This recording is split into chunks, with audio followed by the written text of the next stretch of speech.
तो कहानी शुरू होती है पॉल नामी एक ट्रैक्टर को दिखाते हुए। वो बहुत सही लड़का था। पॉल प्रोग्रामिंग का चैंपियन था और ऑफिस में भी उसकी परफॉर्मेंस सबसे अच्छी थी। उसने जो प्रोग्राम डिजाइन किया था उसकी वजह से आज उसे प्रमोशन मिलने वाली थी, लेकिन उसके साथ धोखा हो गया और बॉस ने उसकी जगह किसी और को प्रमोट कर दिया। ये देखकर उसे इतना गुस्सा आया कि उसने फौरन जॉब छोड़ दी। लेकिन उसे इसका ज्यादा दुख नहीं हुआ, क्योंकि इस जॉब से निकलते ही उसे एक और बहुत अच्छी ऑफर मिल गई। जो जॉब थी सिंगापुर की एक कंपनी में। वहाँ पे सैलरी भी बहुत ज्यादा थी और प्रमोशन के चांसेस भी ज्यादा थे। इंटरव्यूज करने के लिए एंडी नाम का एक लड़का उनके मुल्क आया हुआ था, जो पॉल के साथ एक दो लोगों को और सिलेक्ट करके अपने ही साथ सिंगापुर लेके जाने लगता है। प्लेन में उसने पॉल से एक बहुत ही अजीब काम करने को कहा। प्लेन में बैठे सभी लोगों के फोन हैक करने को कहा, जिससे पॉल ने कर भी दिया, ये समझते हुए कि शायद एंडी उसका टेस्ट ले रहा होगा। ये लोग फाइनली सिंगापुर पहुंच जाते हैं, जहां पहुंचते ही कुछ गुंडों ने पॉल और उसके साथी के ऊपर हमला कर दिया। हमला करते ही उसके मुंह पे कपड़ा चढ़ा दिया गया था। कुछ तो गड़बड़ी थी यहाँ पर। आंखें बंद होने से पहले उसने इन गुंडों के साथ एंडी को भी देखा था और उसी लम्हे वो समझ गया था कि जिस जॉब की लालच में वो यहाँ तक पहुँच गया है वो जॉब जरूर एक स्कैम है। खैर, जब पॉल और उसके साथी की आंख खुली तो वो एक दूसरे मुल्क में थे। इस नए मुल्क में ये लोग एक अजीब सी फैक्ट्री के पास आकर रुके थे, जहाँ पर इन्हें मिलता है बेन, गैम्बलिंग इंडस्ट्री का सबसे बड़ा गैंगस्टर। वो इन्हें यहाँ बताता है कि तुम आज से हमारे साथ काम करोगे और अगर नहीं करोगे तो अपना हशर खुद ही देख लेना। पॉल इस बात से बुरी तरह डर चुका था। उसे अब फैक्ट्री के अंदर लेकर आया गया, जहाँ पर सभी लोग कंप्यूटर पे बैठे काम कर रहे थे। सबके मुंह से लग रहा था कि ये काम उनसे जबरदस्ती करवाया जा रहा है और जो ये काम नहीं करता था उसे टीजर गन से टॉर्चर भी किया जाता था। यहाँ पर मौजूद सभी लोग गैम्बलिंग एप्स बना रहे थे। इसके बाद इन सबको सेकंड फ्लोर पर लेकर जाया जाता है, जहाँ पर बड़े बड़े सॉफ्टवेयर इंजीनियर्स काम करते थे, जिनको प्रोग्रामिंग और डेटा माइनिंग बहुत अच्छे से आती थी। और मजेदार की बात ये थी कि यहाँ पे मौजूद लोगों को सैलरी भी पे की जाती थी, वो भी निचले फ्लोर के लोगों से ज्यादा। इसके बाद पॉल और उन सभी लोगों को बेन तीसरे फ्लोर पर लेकर जाता है, जहाँ पे बहुत सारी खूबसूरत लड़कियां थी और ये काम करती थी लड़कों को गैम्बलिंग के जाल में फंसाने का। इन लड़कियों से भी ये सारा काम जरूर जबरदस्ती ही करवाया जा रहा होगा। और ये बात जान के पॉल अंदर तक टूट गया, क्योंकि उसके सारे ख्वाब चकनाचूर हो गए थे। वो जिस उम्मीद से आया था कि उसका करियर सेट हो जाएगा, सब खत्म हो गया। पॉल किसी तरह यहाँ से भागने की कोशिश करता है, लेकिन इससे पहले कि वो भाग पाता, पीछे से एंडी उसका इरादा भांप कर उसे टांग मारते हुए नीचे गिरा देता है और फिर बंदूक दिखा के धमकी देता है, अगर तुमने यहाँ से भागने की कोशिश की तो तुम वैसे ही मारे जाओगे। खैर, अब रात हो गई थी। पॉल और उसके साथी को जो सोने का कमरा दिया गया था वो किसी जेल से कम नहीं था। जगह जगह चूहे दौड़ रहे थे, जिनकी वजह से यहाँ किसी को नींद नहीं आती थी। अभी वो इन्हीं चीजों से जूझ रहे थे कि दोबारा यहाँ उसके सामने एंडी आ जाता है, जो उसे फोर्स कहता है कि चलो अपने घर कॉल करो और ये कहो कि यहाँ सब कुछ बिल्कुल ठीक है, ताकि तुम्हें ढूंढते हुए पुलिस न यहाँ आ जाए। और हाँ, याद रखना, कोई चालाकी करने की जरूरत नहीं। अपने घर वालों को ये भी बता देना यहाँ सिग्नल्स का इशू है, ज्यादा बात नहीं हो पाएगी। पॉल ऐसा करना नहीं चाहता था, लेकिन एंडी ने जब उसे टॉर्चर करने की धमकी दी तो उसने मैसेज कर दिया। इसी दौरान वो देखता है कि एक आदमी को बहुत बुरी तरह से बांधकर मारा जा रहा था। आसपास के लड़के उसे वजह बताते हैं कि इस लड़के ने आज यहाँ से भागने की कोशिश की थी। और ये देखते हुए पॉल के जहन पे जो ये ख्याल चल रहा था कि वो जल्दी यहाँ से भाग जाएगा, वो भी सारा खत्म हो गया। अब अगली सुबह जब ये लोग काम पे आते हैं तो एंडी यहाँ पर पॉल को एक बहुत बड़ा स्कैम करने को कहता है। पॉल ये नहीं कर सकता था, उसने मना कर दिया और उसके मना करते ही यहाँ एंडी के लोगों ने उसे बुरी तरह पीटना शुरू कर दिया। उसकी चीखें सुनता हुआ यहाँ बेन आया, इन सबका बॉस। उसने सभी को रोका और कहा, अरे अरे रुको, इसे मारने की जरूरत नहीं, ये तो बिना मारे ही हमारा सारा काम करेगा। अब पॉल यहाँ पे उनकी गैम्बलिंग वेबसाइट के लिए एक एड डिजाइन करता है। उसने इनका काम तो कर दिया था, लेकिन यहाँ रहना उसे गवारा नहीं था। उसके जहन में एक आइडिया आया और वो हेल्प वाली एक शीट बनाकर पहुंच गया वॉशरूम में। उसकी उम्मीद के मुताबिक यहाँ उसे एक विंडो दिख भी गई, जहाँ से लेटर बाहर फेंकने पर उसे कोई ना कोई मदद तो मिल जाती। लेकिन अफसोस कि यहाँ की विंडो सील्ड थी और जिस सीट के ऊपर चढ़कर वो इस हेल्प वाले पेज को बाहर फेंकना चाह रहा था, वो सीट पे टूट गई। शोर सुनकर यहाँ से एक लड़की बाहर निकली, जिसे देखते ही पॉल घबरा गया। वो लड़की जबरदस्ती पॉल के हाथ से उसकी चिट्ठी ले लेती है, जिसमें उसने हेल्प मी का मैसेज लिखा हुआ था। और ये देखते ही पॉल घबरा गया। सीन कट होता है और हमें फ्लैशबैक में इस लड़की की कहानी पता चलती है। ये लड़की, जिसका नाम है लिली, ये एक बहुत बड़ी मॉडल थी, बहुत मशहूर। उसने अपनी जिंदगी में बहुत पैसे भी कमाए थे, लेकिन फिर एक दिन उसकी एक पिक्चर एक गैम्बलिंग साइट के ऊपर किसी ने चला दी और लिली के बॉस को लगा कि ये लिली की इजाजत से हुआ है। अब क्योंकि बॉस ने उसके साथ कॉन्ट्रैक्ट किया हुआ था कि उनकी एड्स के अलावा लिली की फोटो कहीं पे भी नहीं चलेगी, तो ऐसे कॉन्ट्रैक्ट टूट गया और लिली को जॉब से निकाल दिया गया। वो काफी परेशान थी। इसी सब में उसे उसके एक दोस्त ने जॉब बताई जिसमें उसे अच्छे खासे पैसे मिल रहे थे। लिली ने बिना कुछ सोचे समझे हाँ कर दी और अगले दिन उसके बताए एड्रेस पे इंटरव्यू देने पहुंच गई। यहाँ आकर उसे पता चला कि उसे तो बोल्ड शूट करना पड़ेगा। ये चाहते ही वो फौरन होटल से भाग गई, लेकिन उसका दोस्त उसे वापस लाने के लिए उसके पीछे पीछे गया और जब उसके दोस्त ने उसके साथ जबरदस्ती करने की कोशिश की तो लिली ने उसे थप्पड़ मार दिया। इतनी देर में यहाँ पर लिली की दोस्त भी आ चुकी थी, जो साथ में को पुलिस की धमकी देते हुए लिली से दूर कर देती है और लिली को लेकर आती है अपने घर पर, जहाँ पे उसकी मुलाकात होती है एंडी से। एंडी भी उसके लिए एक जॉब ऑफर लाया था जिसमें पैसे भी अच्छे मिल रहे थे और जॉब भी काफी आसान थी और क्योंकि ये उसके दोस्त के रेफरेंस से थी तो इतबार का तो ज्यादा मसला ही नहीं था। उसने फौरन इस जॉब के लिए हाँ कर ली और फिर एंडी लिली जैसे ही कई मॉडल्स को लेकर इस गांव में आया, जहाँ आते ही इनसे इनके मोबाइल, पासपोर्ट और पैसे सब कुछ छीन लिया गया। और तब लिली को ये पता चला कि उसके साथ एक बहुत बड़ा स्कैम हो चुका है। यहाँ लाकर उन्हें जॉब दी गई कि वो लड़कों को गैम्बलिंग में यानी जुए में फंसाएंगी। लिली भी पॉल की तरह ये काम नहीं करना चाहती थी, लेकिन उसे भी सेम धमकी दी गई कि अगर उसने ये काम ना किया तो उसे मार दिया जाएगा। ना चाहते हुए भी लिली को ये जॉब करनी पड़ी। सीन्स दोबारा प्रेजेंट में शिफ्ट होते हैं और हमें दिखाया जाता है कि लिली और पॉल बात कर रहे थे। बात करते हुए पॉल को भी समझ आ गया कि लिली जबरदस्ती यहाँ पे है और यहाँ से भागना चाहती है। यहाँ इन दोनों के दरमियान में कुछ बातें होना शुरू हो गई और एकदम से कोई जोर जोर से दरवाजा नॉक करने लगा। ये एंडी ही था जो काफी देर से लिली को उसकी टेबल पे ना देखते हुए उसे यहाँ से लेने आया था। उसके बारे में जानते ही ये दोनों घबरा जाते हैं। पॉल तो फौरन वॉशरूम में जाके अपने चिट को खुद ही खा लेता है, जबकि एंडी डरते हुए वॉशरूम का दरवाजा खोलती है और एंडी उसे टॉर्चर करने लगता है। तब वो उसे बताती है मेरी तबीयत ठीक नहीं थी,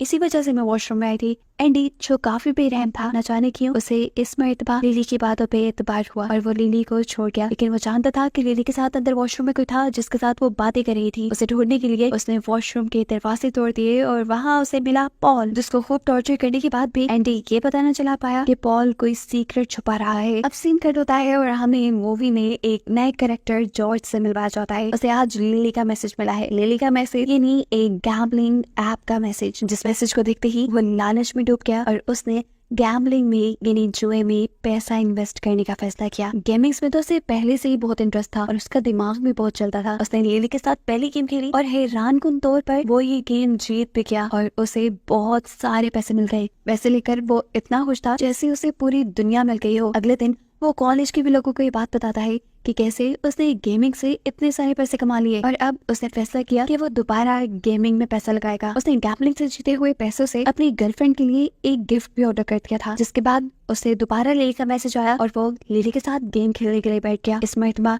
उसकी किस्मत ने बिल्कुल उसका साथ नहीं दिया और वो बुरी तरह हार गया। हारने पे उसे बहुत अफसोस हुआ था क्योंकि अब उसके पास तो अपनी गर्लफ्रेंड की गिफ्ट के पैसे भी नहीं रहे थे। ये सारी परेशानी लिए वो लिली को कॉल करता है। तब लिली उसे हौसला देती है, अरे तो क्या हुआ, तुम एक मर्तबा हारे, तुम दोबारा अपनी किस्मत आजमाना, देखना तुम जीत जाओगे। लिली से बात करने के बाद जॉर्ज ने फैसला कर ही लिया था कि वो एक और मर्तबा जरूर गेम खेलेगा। अब अगले दिन वो कॉलेज भी अपनी गर्लफ्रेंड के साथ था, तभी उसे लिली का मैसेज आ गया गेम ऑन होने का। मोबाइल की चार्जिंग बिलो थी। वो पूरी लाइब्रेरी में पागलों की तरह घुमा और मोबाइल को किसी के चार्जर के साथ अटैच करते हुए उसने अपनी गेम शुरू कर दी। अब इस मर्तबा भी जॉर्ज की किस्मत काम कर जाती है, या ये भी लिली का एक प्लान था जॉर्ज को बार बार गेम में हिस्सा दिलाने का, कि इस मर्तबा जॉर्ज दोबारा गैम्बलिंग में जीत गया और उसे लाखों रुपए मिले। इससे तो वो बहुत ज्यादा खुश था। अगले दिन जब वो ऑफिस में था तो उसे दोबारा लिली का मैसेज आ गया। इस मर्तबा लिली ने उसे एक लॉटरी टिकट खरीदने को कहा और उसने फौरन खरीद भी लिया। लॉटरी टिकट उसने बहुत महंगी खरीदी थी जिसका इनाम भी बहुत बड़ा था, लेकिन बदकिस्मती से वो हार गया और उसके अकाउंट में जितना भी बैंक बैलेंस था सब उड़ गया। लेकिन उसका गैम्बलिंग का नशा नहीं उतरा। गैम्बलिंग का भूत उस पे इतना सवार हो गया था कि अब उसने गेम खेलना रेगुलर स्टार्ट कर दिया था। इसके लिए जब उसके पास पैसे खत्म होने लगे तब उसने अपने एक्सपेंसिव जूते, कार, कपड़े सब बेच दिए। यहाँ तक कि अपने फ्रेंड सर्कल से भी बहुत ज्यादा उधार ले लिया। इस सारे पैसे के जाल में उसे समझ नहीं आया कि वो कुछ हासिल करने के बजाय सब कुछ हार रहा है। अब जॉर्ज अपने इतने ज्यादा पैसे डुबा देता है कि वो गैम्बलिंग वाले अपने पैसे निकलवाने के लिए जॉर्ज के घर पे ही हमला कर देते हैं और जॉर्ज के घर पे मौजूद सारी कीमती चीजें उठा कर ले जाते हैं। कीमती चीजें उठाने के बावजूद भी जॉर्ज का गैम्बलिंग वाला कर्जा उतर ही नहीं रहा था। इसीलिए अपने पैसे वापस लेने के लिए ये लोग उसे हॉस्पिटल ले गए और वहाँ जाकर उसके बॉडी का सारा खून बेच दिया। बॉडी से एकदम से इतना सारा खून निकलने की वजह से वो बहुत ज्यादा बीमार हो चुका था। अपने बेटे की हालत उसके पेरेंट्स से खराब देखी नहीं गई और फिर उसके पेरेंट्स ने अपनी सारी प्रॉपर्टी बेचकर उसका इलाज करवाया, साथ ही साथ उसका सारा कर्जा भी उतार दिया। अब उन्हें उम्मीद थी कि जॉर्ज ठीक होकर ये सब कुछ नहीं करेगा, वो इस सब से सीखेगा, लेकिन जिंदगी में इतना बड़ा हादसा होने के बावजूद भी वो बिल्कुल नहीं संभला और उसने दोबारा गैम्बलिंग शुरू कर दी। लेकिन इस मर्तबा सैम यानी उसकी गर्लफ्रेंड उसका बहुत ख्याल रख रही थी और इस मर्तबा जब जॉर्ज ने बेट लगाई तो हैरानकुन तौर पे वो जीत भी गया पूरे 1 करोड़। इससे पहले कि वो खुश हो जाता, उसे उसकी गर्लफ्रेंड से पता चलता है कि वो उसकी बेट को पहले ही कैंसिल कर चुकी थी और ये जान के उसे बहुत ज्यादा गुस्सा आया। अब जॉर्ज जो गैम्बलिंग के लिए पागल हो चुका था, उसे किसी तरह तो पैसे चाहिए थे, इसीलिए उसने अपनी ग्रैंड माँ का सारा गोल्ड भी बेच दिया, घर की सारी कीमती चीजें बेच दी। और तब भी जब उसका दिल नहीं भरा तो उसने अपनी मॉम को ब्लैकमेल करते हुए उनसे उनके क्रेडिट कार्ड का, उनके लॉकर का, हर जगह का पासवर्ड लेकर वो सारे पैसे भी गवा दिए और बाद में अपना घर भी गिरवी रख दिया और सारे के सारे पैसे गैम्बलिंग में लगा दिए। लेकिन कोई फायदा नहीं, क्योंकि अब वो कोई बेट जीत नहीं पा रहा था। असल में ये सारा एक स्कैम था। पहले गैम्बलिंग वाले खुद लोगों को जितवा कर उन्हें पैसे देकर उन्हें गैम्बलिंग का चस्का लगवाते थे और बाद में जब वो लोग पूरी तरह गैम्बलिंग में पागल हो जाते थे तो उनका सारा पैसा बटोर लेते थे। और जब ये चीज खुद जॉर्ज को समझ आई तब तक बहुत देर हो चुकी थी। उसके पास से उसका घर तक जा चुका था, उसके पेरेंट्स की सारी चीजें भी। वो सब लोग सड़क पे आ गए थे और ये जानकर उसे बहुत बड़ा सदमा लगता है। उसकी गर्लफ्रेंड ये जान लेती है कि अब उसकी दिमागी हालत ठीक नहीं है, इसलिए वो उसका पीछा करते हुए घर तक आ गई। वो चिल्लाती रही, जॉर्ज कुछ मत करना, देखना हम सब मिलकर सब ठीक कर देंगे। लेकिन उसकी सारी बातें सुनने से पहले ही जॉर्ज ने अपने अपार्टमेंट से जंप करते हुए अपनी जान दे दी। अब सीन कट होकर हमें बहन को दिखाया जाता है जो कि अपने इसी गैम्बलिंग के बिजनेस से बहुत ज्यादा पैसा कमा चुका है और इसी की वो आज पार्टी कर रहा है। सभी लोग बहुत खुश हैं, ये जानते हुए भी कि उन्होंने ये पैसा लोगों को धोखा देकर उनकी जानों को खतरे में डालकर कमाया है। खैर आज लिली बहुत ज्यादा खुश थी क्योंकि उसने अपने 5 मिलियन कस्टमर्स पूरे कर लिए थे और ये किया था उसने पॉल की मदद से। जिस दिन वॉशरूम में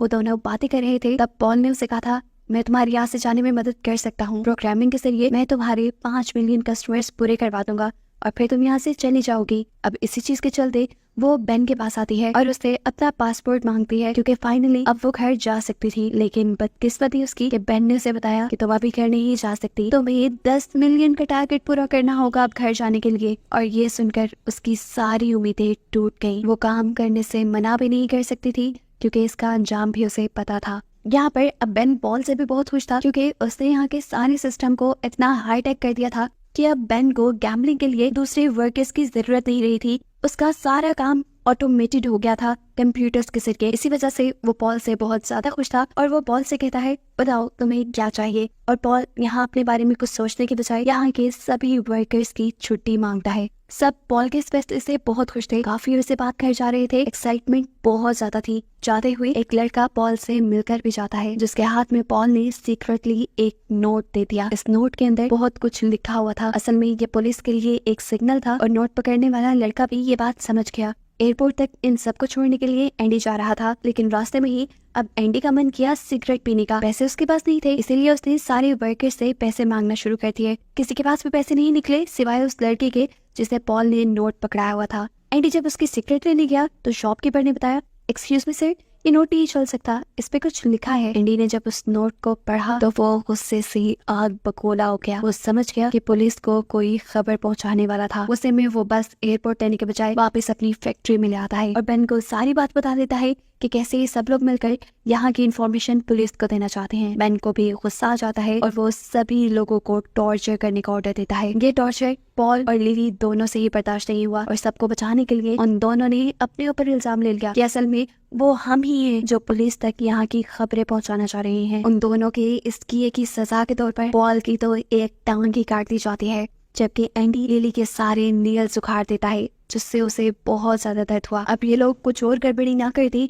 इसीलिए बेन इन सबको किसी दूसरी जगह शिफ्ट करने का ऑर्डर देता है। और जब बस के जरिए इन्हें दूसरी जगह ले जाया जा रहा था तब लिली ने हिम्मत की और उसने विंडो से बाहर जंप कर दी। वो भागते हुए फौरन पुलिस स्टेशन पहुंची और उसने जाते ही बेन और एंडी के खिलाफ रिपोर्ट कर दी, ये जाने बगैर कि यहाँ की पुलिस भी बेन और एंडी की खरीदी हुई है। थोड़ी देर बाद एंडी लिली को लेने के लिए यहाँ पहुंच जाता है। उसके साथ जो आदमी थे वो अब लिली को टॉर्चर करने लगे थे और लिली इस सारे टॉर्चर की वीडियो बना रहा था। बहुत ज्यादा टॉर्चर करने के बाद लिली को एक बोरी में डालकर ये लोग पानी में फेंक देते हैं। इसके बाद एंडी के जब सभी लोग यहाँ से चले जाते हैं तो वो लिली को पानी से बाहर निकाल देता है और उसे उसका फोन और पासवर्ड वापस कर देता है। और यहाँ हमें मालूम हुआ कि एंडी सीक्रेटली लिली से प्यार करता था और वो लिली को वापस इसीलिए नहीं लेकर गया क्योंकि बेन उसके साथ बहुत बुरा सलूक करता और बेन को यकीन दिलाने के लिए कि लिली मर गई है उसने ये सारा नाटक किया। लिली भी यहाँ उसका शुक्रिया करती है और फौरन एयरपोर्ट पे चली जाती है, जहाँ एयरपोर्ट पे उसे मिली अपनी ही दोस्त जो कि एयरपोर्ट सिक्योरिटी में जॉब करती थी। लिली ने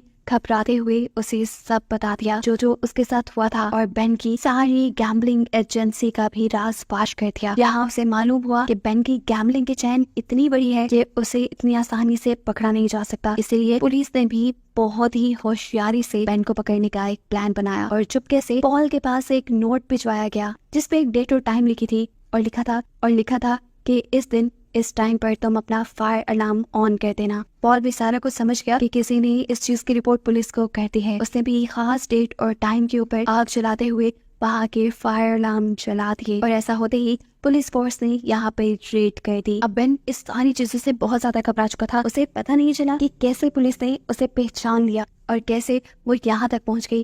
थोड़ी देर बाद आखिर वो समझ गया कि उसे असल में किसी और ने नहीं बल्कि उसके अपने साथी एंडी ने धोखा दिया था। उसी में बेन एंडी को मारना चाहता था लेकिन वो ये नहीं कर पाया क्योंकि एंडी और उसका सालों का साथ था वो भी भाइयों जैसा। इससे पहले कि वो कुछ और कहते पुलिस ने उनको भी देख लिया और आते ही बेन से उसका फोन मांगा। पुलिस जैसे बेन का फोन उठाने लगी तो एंडी घबरा गया। वो जानता था कि अब उसका दोस्त पकड़ा जाएगा, इसीलिए उसने पुलिस ऑफिसर पर गोली चला दी, ये सोचे समझे बगैर कि अब यहाँ पे पुलिस उनसे ज्यादा थी और उसकी इस एक गोली के जवाब में पुलिस ने उसे गोलियों से भून दिया और वो यहीं पर मारा गया। खैर इस सारे ऑपरेशन में बेन पकड़ा गया था और इस सारे ऑपरेशन के ठीक 1 साल बाद तक पुलिस गैम्बलर्स को पकड़ती रही और ऐसे पूरी दुनिया से काफी हद तक गैम्बलिंग कम हो गई। इस सब के काफी टाइम बाद हमें एक प्रेस कॉन्फ्रेंस दिखाई जाती है जहां हम पॉल से मिलते हैं जो अपना एक पांव खोने के बाद सब लोगों को गैम्बलिंग के खिलाफ अवेयरनेस दे रहा था। और इसी प्रेस कॉन्फ्रेंस में लिली भी थी जो दोनों अभी तक